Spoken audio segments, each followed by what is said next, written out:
Bonjour et bienvenue sur IBTS Music, j'espère que vous allez tous très bien. Aujourd'hui on se retrouve pour un cours super important puisque c'est sur la vente. Même si on est des managers, il va falloir quand même savoir vendre puisque maintenant le BTS MUC, maintenant le BTS MCO plutôt, forme à la fois pour des managers de rayon mais aussi pour des très bons vendeurs, des managers de vendeurs, etc. Donc il faut connaître le processus de vente et aujourd'hui on va résumer pour moi en 10 étapes les processus de vente en face à face avec un client.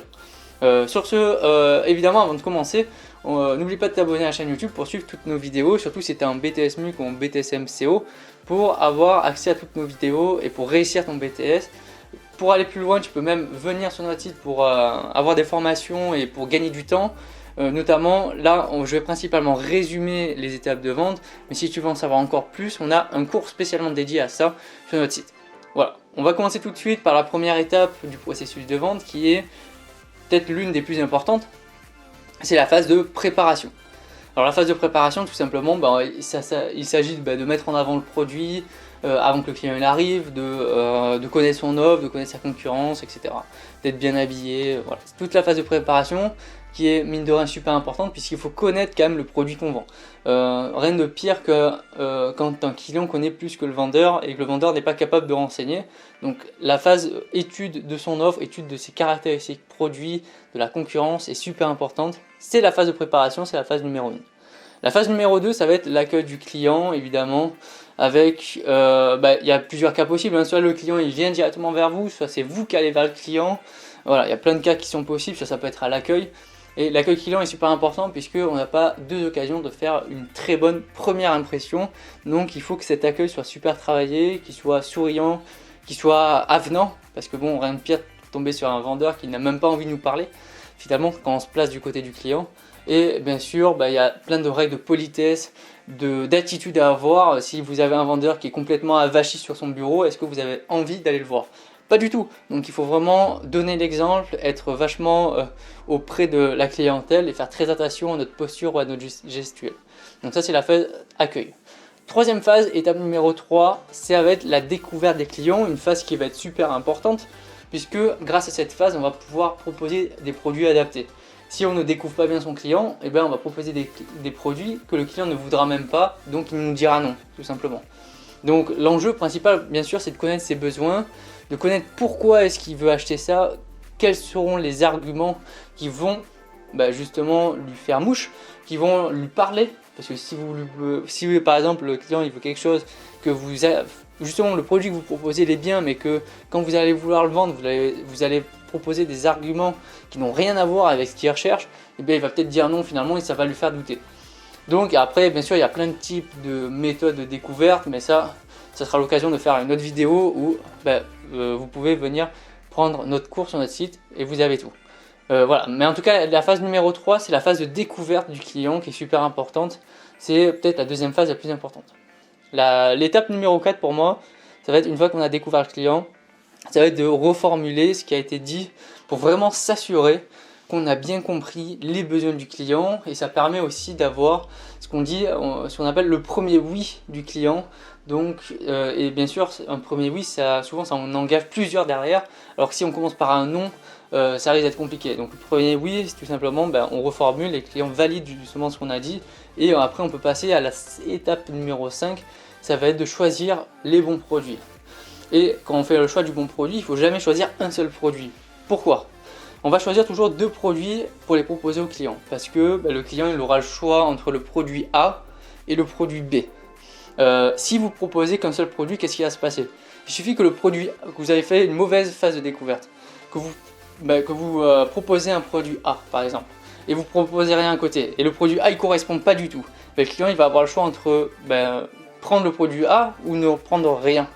Et du coup souvent il va prendre rien puisque si le produit A n'est pas adapté, il va dire non. Alors que si vous proposez deux produits, il va se dire ouais, j'ai le choix entre le produit A et le produit B. Et justement il va forcément choisir un de vos produits.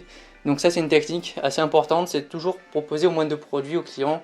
Ça lui propose finalement, ça lui laisse un choix finalement qui reste quand même orienté puisque c'est nous qui choisissons nos produits.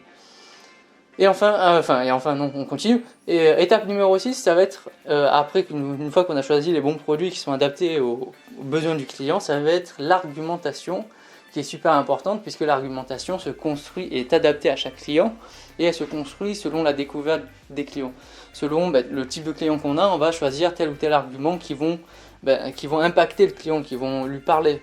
Si vous lui proposez un argument qui n'a rien à voir avec ce qu'il recherche, il s'en fout finalement. Donc c'est pour ça que la phase de découverte, comme je disais tout à l'heure, elle est super importante.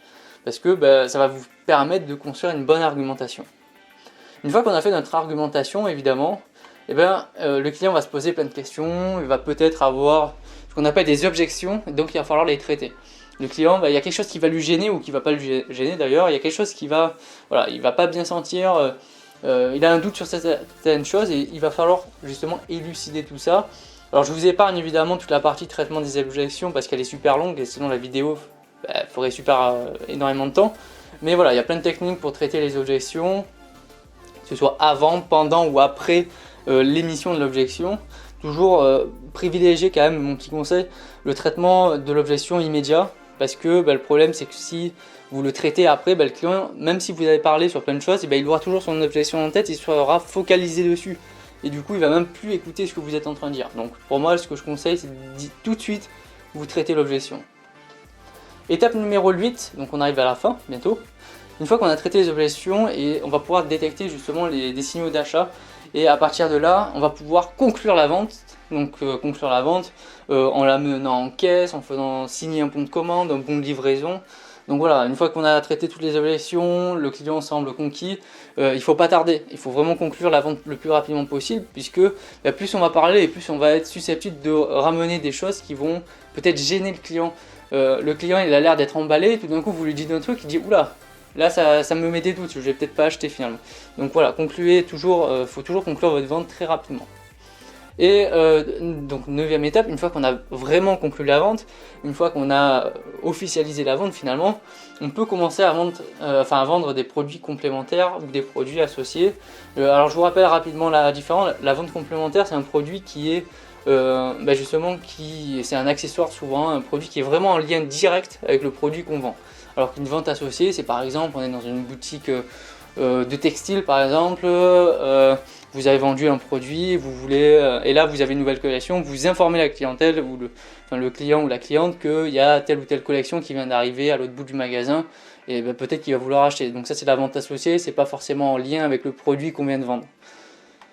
Et enfin dernière étape, c'est l'encaissement, si on a des produits complémentaires en plus, l'encaissement justement de ces produits et la fidélisation du client, lui proposer le système de fidélité, la carte de fidélité, etc.